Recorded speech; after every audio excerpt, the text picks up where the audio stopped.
This is Pull Request Hot Topic. Short and sweet and hard to beat. Pull Request Hot Topic is a quick shot of tech news, diving into one highly relevant topic each episode, with two techno experts, Eric Newman and Ryan Cwynar. Today's episode, Facebook F-Ups. Hello, everybody. Welcome to yet another Pull Request Hot Topic. My name is Eric Newman, and across the country from me, as usual, is my compatriot code, Ryan Cwynar. Actually, you're different across the country from me today than you were last time. Yeah, now I'm just straight down, so now I'm just in Florida. And pretty far west, I think. You're in the something city of Tallahassee? Yeah, Tallahassee, so halfway into the Panhandle. That's enough. It's enough for me. I've only been to Tallahassee once, and that was to visit my sister. My sister went to Florida State, and I visited her graduation. Went to her graduation there, and it's a nice campus, Florida State. But the weird thing about Tallahassee is, like, even the road signs don't make any sense. When you look at where the highways go, you're like, it goes where? I have no idea where that is. I have no idea where it is in the other direction. Where the hell am I? Is there a beltway? I think there might be a beltway here for some reason. Oh, wow. I have no idea. Maybe not. Don't quote me on that. But it is a weird layout. I can imagine. And for Florida, it has hills and it might not be as humid. It freezes, too. It does freeze. Like, it freezes. Yes. I think it snowed once, technically, while my sister was in college, and that was very interesting to watch Florida try its best to say no to winter. Anyway, the show's not about that. It's about Facebook's latest F-Ups. F is, of course, a word that we can't say, and it doesn't really stand for Facebook. But they've been in a lot of hot water recently with not just our government, but let's say a lot of governments around the world. Started last month, I guess now that we're in October, it started last month when Mark Zuckerberg went down to Washington, and they harangued him about something. A lot of stuff. The irony is definitely there. A ton of baby boomers and older Gen Xers that can't use computers haranguing an older millennial about what his internet company is doing. They can't even check their own email. An elder millennial. An elder millennial, yes. An elder millennial. Yeah, and it's interesting because it's becoming, as the New York Times says, a rare bipartisan act that Google and Facebook and Netflix and and Apple, FANG, or FONG, if you have both Apple and Amazon in there, have caught the attention of Republicans and Democrats for somewhat different reasons. President Cheeto Jesus and political conservatives complain that the social media giants discriminate against them. Well, they discriminate against everybody. And liberals, a word I don't like saying, say online platforms are barely policed conduits for right-wing conspiracy theories like conservatives are being discriminated against online, and racism. So it's interesting because both of these are, in my mind, are going to come together to say, well, you can't have any sort of free speech, and even though this is a private company, we're not going to, and they could do what they want, they're not going to allow it, and it's going to be more lowest common denominator stuff.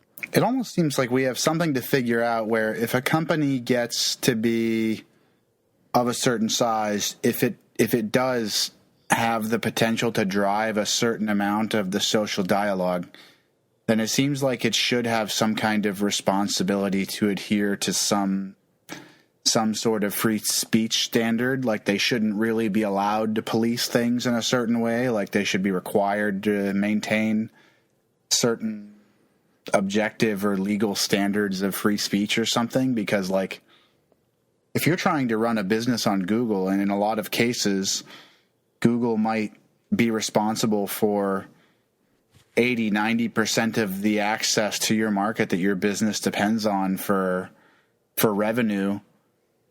They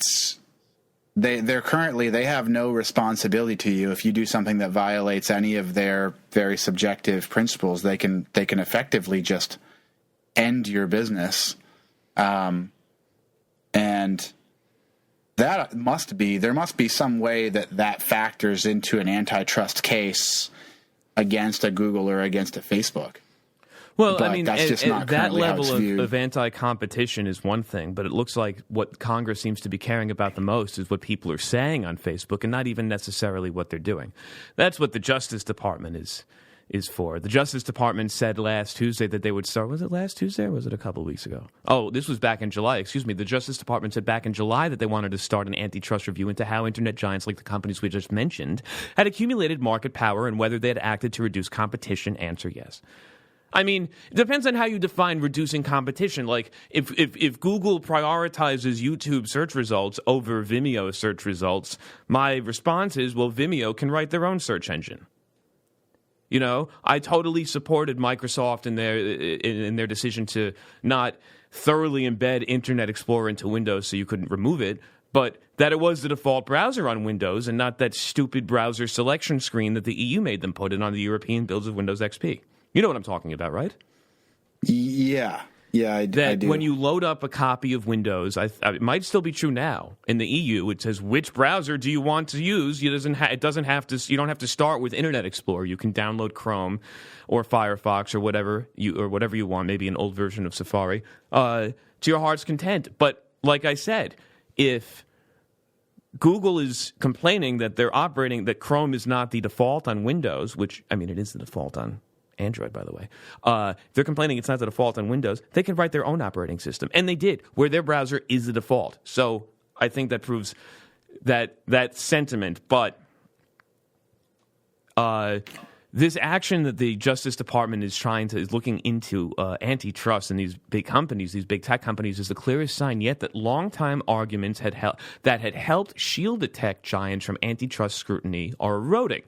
Since the 70s, a consensus in antitrust circles has been that companies were focused on consumer welfare, for example, by offering low prices. They were not likely to attract federal intervention. Since companies like Google and Facebook largely provide free services, the thinking went they were not subject to federal antitrust examination. Even Standard Oil had a product to sell. Microsoft was selling, disks of their software. But that approach has evolved, pushed by scholars and others, women on the internet, about the concerns of the clout and reach of Google, Facebook, Amazon, and Apple. The Justice Department has recently been meeting with tech industry experts, like not us, unfortunately, to learn what kinds of harm these companies may have caused. So, quote, without the discipline of meaningful market-based competition, digital platforms may act in ways that are not responsive to consumer demands. Oh, really? I think you can say the same thing for any business. The department's antitrust review will explore these important issues. We'll go look at, I don't know. Have you seen, I saw a congressional hearing where they were talking to, I can't remember if it was a lawyer, whatever. It was someone that clearly knew at least a little bit of what they were talking about. And they brought up some data about a test or something Facebook had done where they sent out a voting reminder in a district, and they found that very predictably they could influence an election. They could influence voter turnout to a degree of mathematical certainty. And really? It immediately, yeah. So they found that if they were to send out a voting reminder that, let's say it went out to 10,000 or 100,000 people, that they could predict with some reasonable amount of certainty that, 13% of those people might get up and actually go to a poll. And so with what degree of certainty would they vote Democrat? Right, but that's one of those things where now I just said if they send out a voter notification, to a blanket group of people, but obviously we know they have a lot more demographic data about people. What if they decided to send out only a voter notification or whatever only to the people they wanted to go out and vote in a particular district on a particular issue? And so this creates problematic network effects where one of these private companies, because they literally have 1 billion users or more, they have a significant portion of the world's population as users, and they're able to do unusual things with rather small but highly influential actions. They could have like the butterfly effect on elections or something like that. There's really, really crazy things that aren't even a stretch of the imagination. They're just simple possibilities. Think about those WhatsApp rumors that were getting people killed in India. Oh, what? I don't even know about this. There were rumors that were being spread. It was completely fake on WhatsApp, and because WhatsApp is encrypted, India, you can't really find out who it was, but there were a lot of lynchings, just people getting straight up killed because of misinformation that was propagated on WhatsApp, which is owned by Facebook. Yeah. So it's actually a great transition into the next step, which, by the way, the Facebook has to pay the FTC a bunch of money. That's not because they were found to be anti-competitive, but the government's out of cash. So we need money. I know you got a lot. It works for Brussels, you know.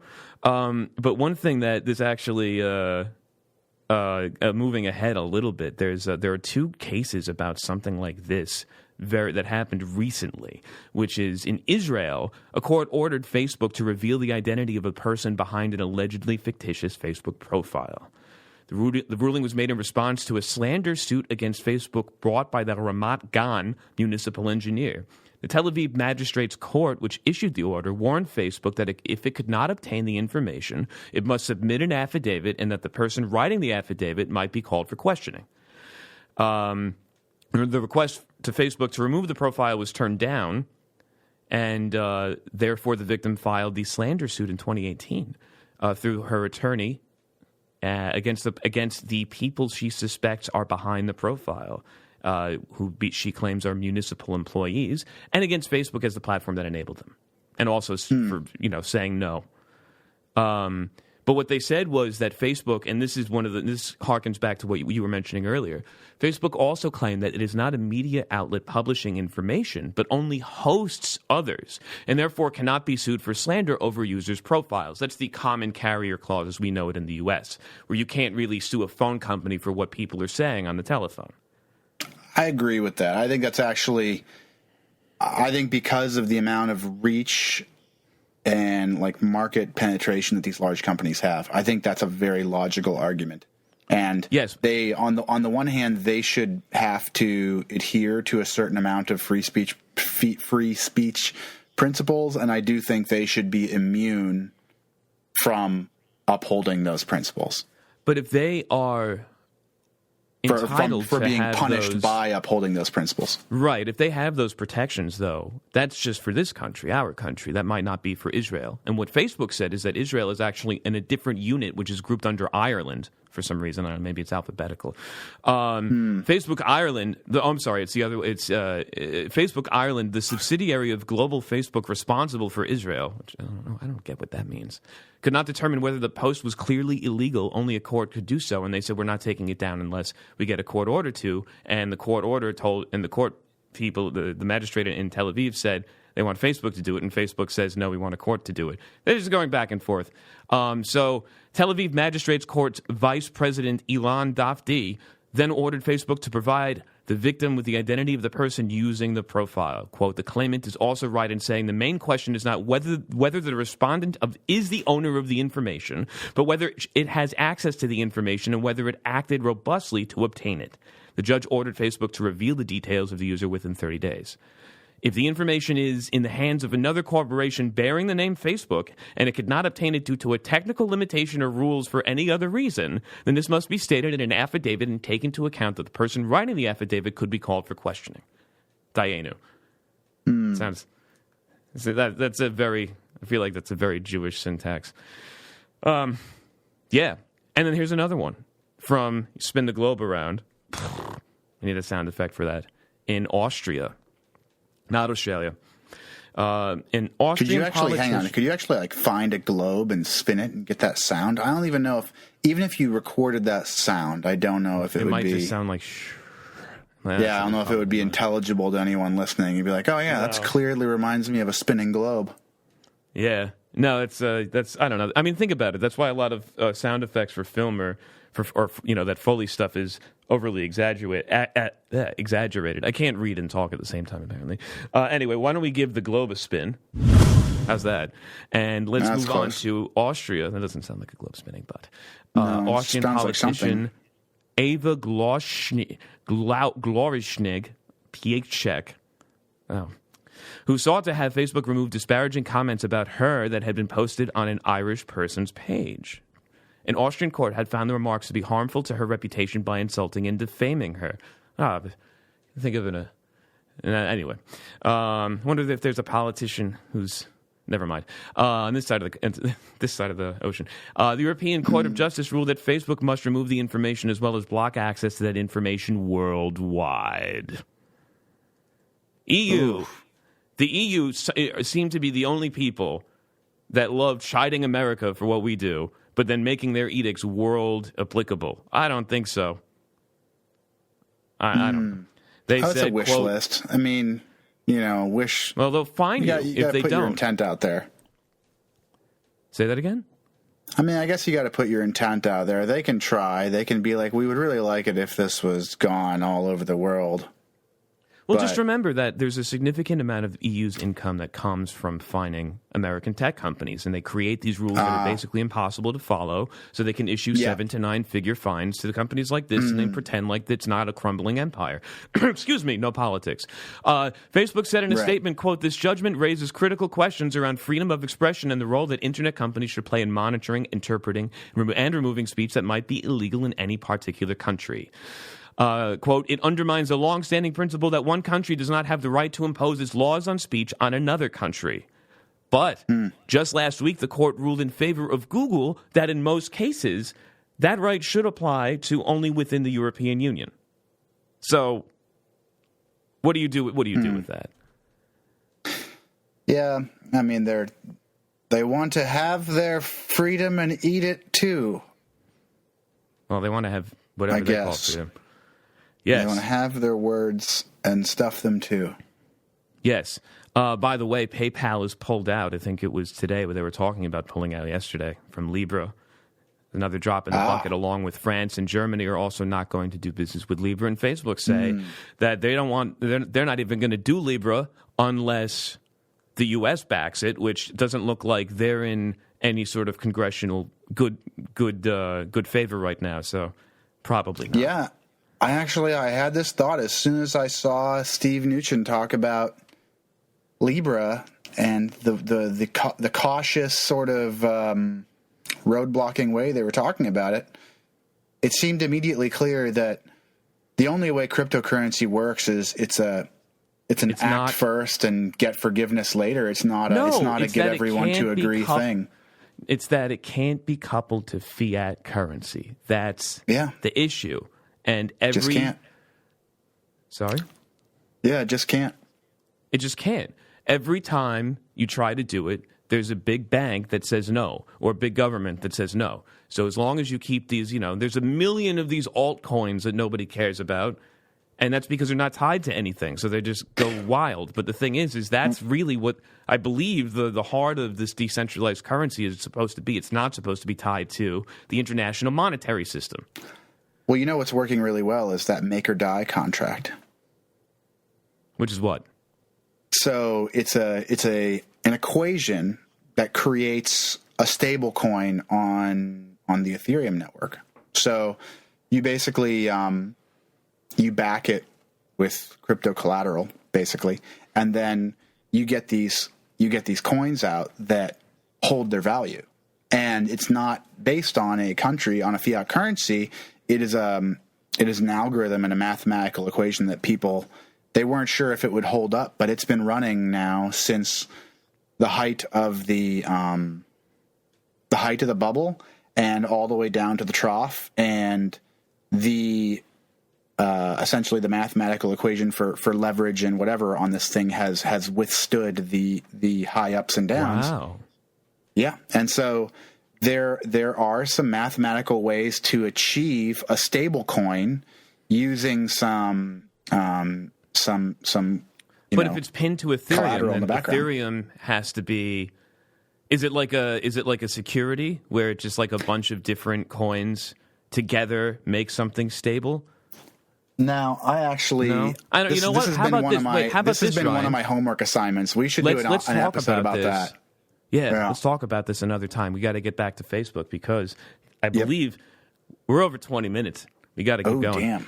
Yeah. Okay. All right. So Zuckerberg, as you may have heard, had a tirade, like a Steve Ballmer, just developers. That's not what happened. Hamburger. Exactly. We want pork and ribs, and we're going to have all the barbecue sauce you can eat. No, it's... And weird dances. Apparently, Zuckerberg hosts town hall meetings at Facebook, and this one was leaked or intentionally recorded. And a lot of people were asking him questions, and so he had a lot of responses to different types of things, like here's what the Zuck, thank God they retired that nickname, has to say about protecting contract content moderators. Remember, one of them died at their desk also in Florida last year. Some of the reports, I think, are a little over dramatic from digging into them and understanding what's going on. It's not that most people are just kind of looking at just terrible things all day long, but there are really bad things that people have to deal with. And oh wow, it doesn't. It pauses. It stops the sure audio. People get the right counseling and space and ability to kind of to take breaks and get the mental health support that they need is a really important thing. It's a really important thing. That's something that Jeff Bezos would say, while also instituting that no bathroom while you're on the clock policy for his warehouse workers. If you're gonna retire the name Zuck, I propose that we go with Z Biggie as the follow-on nickname or something like that. Yeah, something like that. Here's his note on Libra. The public things, I think, tend to be a little more dramatic, but a bigger part of it is private engagement. Just, one thing I just have to mention. I'll let him keep going. Regulators around the world, and those, I think, often are more substantive and less dramatic, and those meetings aren't being played for the camera, but that's where a lot of the discussions get hashed out on things. He has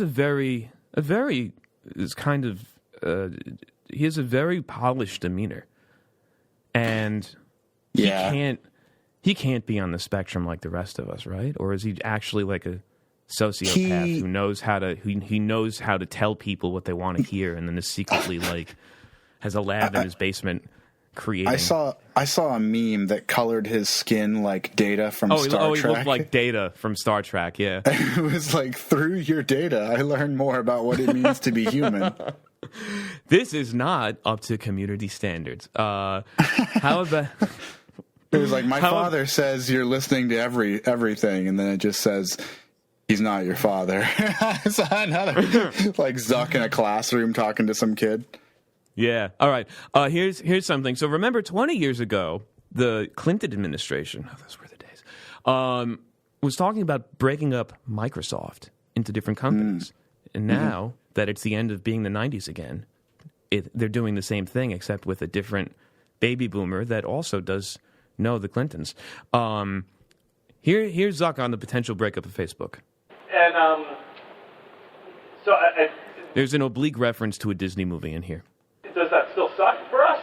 Yeah. I mean, I don't have to, have a major lawsuit against our own government. I mean, that's not like the position that you want to be in when you're, it's like we care about our country and want to work with our government to do good things. And but look, at the end of the day, if someone's going to try to threaten something that existential, you go to the mat and you fight. Actually, I think it cut off the first half of that. Hold on. Like Elizabeth Warren, who thinks that the right answer is to break up the companies. If she gets elected president, then I would bet that we will have a legal challenge, and I would bet that we will win the legal challenge. Yeah. So, and does that still suck for us? I would also bet that. Well, guess what? Elizabeth Warren came back and said, what would really suck is if we don't fix a corrupt system that lets giant companies like Facebook engage in illegal anti-competitive practices, stomp on consumer privacy rights, and repeatedly fumble their responsibility to protect our democracy. Oops. I'm sorry, I meant the... There we go. Yeah. Thank you, Pocahontas. She has a point, but yeah, there's a meta Pocahontas that said the same speech, except it basically just was democratic populism, liberal populism, and just that over and over again, because that's what she did. just the label. Yes, and in a follow-up tweet, Ms. Warren added that she would not be afraid to hold big tech companies like Facebook, Google, and Amazon accountable. Okay. She is She is just the opposite of Donald Trump. She's just the same. But she's the same mechanism. She's the same mechanism as Trump, but just the liberal version of it.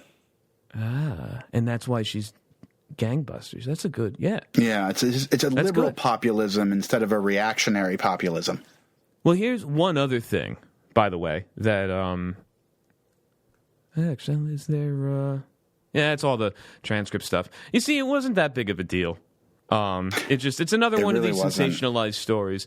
But one thing is that Zuckerberg has pissed off Congress, both houses of Congress. He's pissed off a presidential candidate, and now he has managed to piss off the Attorney General, who this week is William Barr, and he this week the Attorney General is William Barr. All right. Yes, up there with the Prime Minister of England. He has renewed his encryption fight, which I really don't like.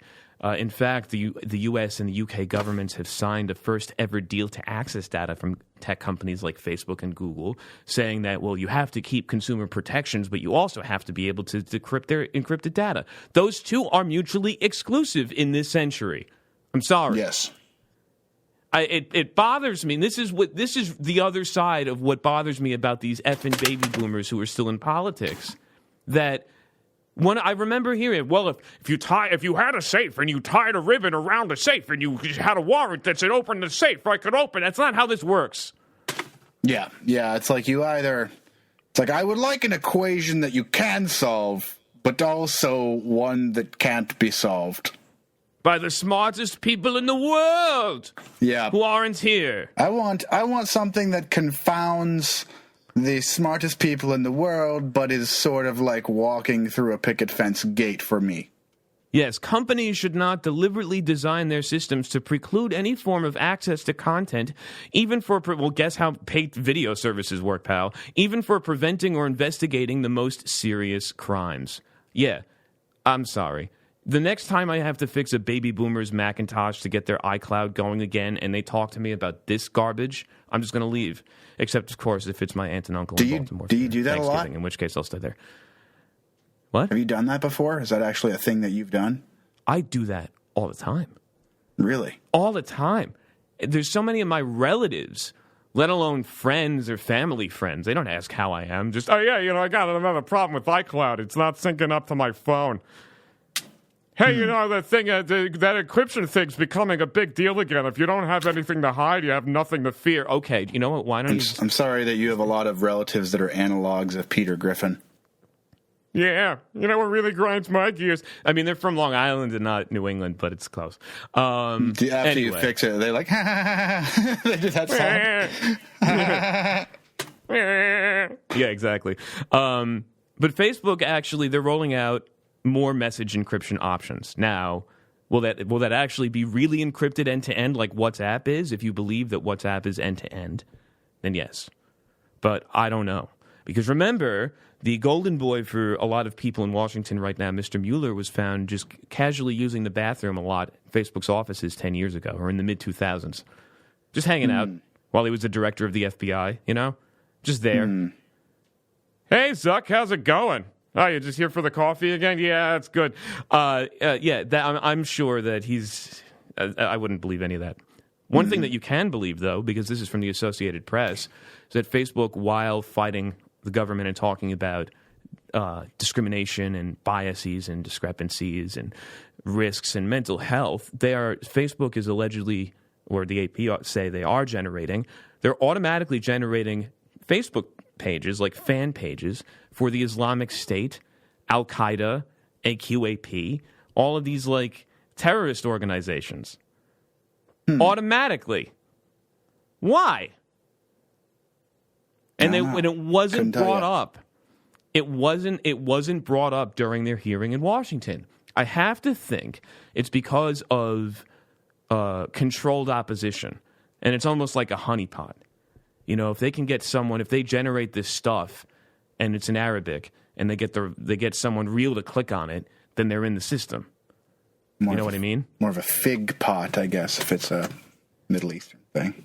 That's funny. It's like I remember seeing in the National Crime Museum. No, I know it was a spy museum in D.C. They had a facial recognition kiosk, and they were like, and it said, "Is your face in the system?" with a facial recognition camera. Well, guess what? It will be before. if it's not.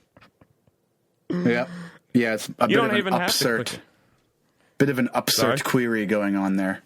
Yeah, exactly. Facebook has a number of functions that auto-generate pages posted from content posted by users. The updated complaint scrutinizes one function that is meant to help businesses networking. It scrapes employment information from users' pages to create pages for business. So people are obviously putting that they work at the Islamic State or Al-Qaeda on their Facebook profiles. It's the only thing that I can think of. Okay, so when other people go to make it their place of work or something, if it's the first time an organization has appeared, it's already kind of in the graph. Or I guess, you know what, if a lot of people are searching for it, and a lot of people are searching for Al-Qaeda, then they'll end up making a page. Intend things into existence. This is actually like the power behind... You know what? This brings up another topic. Well, we should do a segment about graph databases, because this is one of those things where, of course, if you were structuring a system like that, you would make a system that could sort of auto-generate these entities, and it just becomes the next edge node on your graph. Yeah, and all of this is based on your social graph. You're absolutely correct. And here's a legitimate use for it. So there's a lot of times where, you'll say Facebook will ask where your hometown is. And if you type in a city, it'll actually have a page for that city that it auto-generated. And it auto-generated it because it scraped your profile, or a lot of people were searching for it. And it'll have a tag that says this was auto-generated by Facebook. Like, that's probably the same algorithm using very similar criteria that is accidentally yet on purpose generating these IS and AQAP pages. Yeah. So, which is why, to go back to the White House, we can't have encryption. I don't know. It makes no sense. Makes no sense. Risks to public safety from Facebook's proposals are exacerbated in the context of people not knowing how to use technology or what encryption is for. Do some work. Stop relying on these databases that tell you who everybody is. I don't believe in this going dark nonsense. I don't. I believe that they need to step up law enforcement and do what Mueller did. Get his fingers in all the pies of the companies while they're forming, and then you'll have a good, network of friends to lean on when in times like this. And also you get to taste a lot of pies, which is awesome. And with that, why don't we call it a day? That'll do. I think that'll do. Yeah. So, Ryan, it's been fantastic. We still haven't come up with a... This is a hot fix is what it is. Maybe we should call it hot fix. Huh. Maybe. Because we'll have to talk about that. Well, you know what? We'll have to talk about that on our next hot topic, but be sure to stay tuned for our next pull request coming up hopefully soon after this. Have a good night. Later. This has been a Pneumonium production. The views and opinions expressed on Pull Request do not necessarily reflect those of Pneumonium, LLC, or its subsidiaries.